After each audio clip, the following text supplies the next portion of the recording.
Panahon na! Panahon nang hawakan mo ang beep para gamitin sa MRT3 at LRT2. Simula Lunes kasi, tatapyasan ng kalahati ang singil sa mga tren bilang tulong sa mga commuter. Pero ang hirit ng isang mambabatas, baka kayang libre na lang. Nakatutok si Salima Refran. Sa gitna ng tuloy-tuloy na taas presyo sa langis at pagbawi ng Pangulo sa dagdag pasahe sa mga PUV, bawas pasahe naman ang handog ng MRT3 at LRT2. Simula sa Lunes, March 23, kalahati na lang ang babayaran ng mga pasahero sa MRT3 at LRT2. Ayon kay Transportation Secretary Giovanni Lopez, alinsunod ito sa utos ng Pangulo na pagaanin ang buhay ng mga commuter sa kabila ng epekto ng giyera sa Middle East. That's really very good news.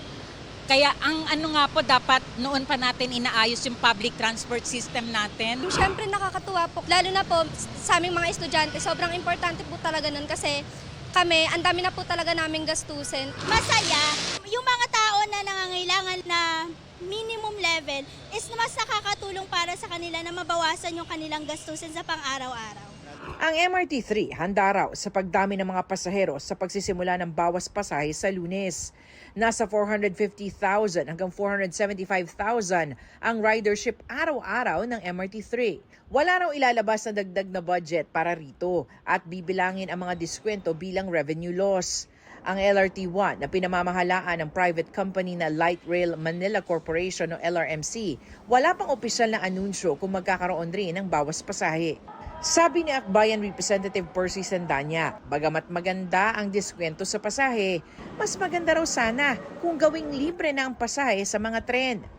Hawak ang beep card pati mga placard, hinikayat ng grupong Akbayan Youth ang mga dumaraan sa labas ng MRT North Avenue Station na makiisa sa kanilang panawagang gawing libre ang pamasahe hindi lang sa MRT, LRT, pati sa bus.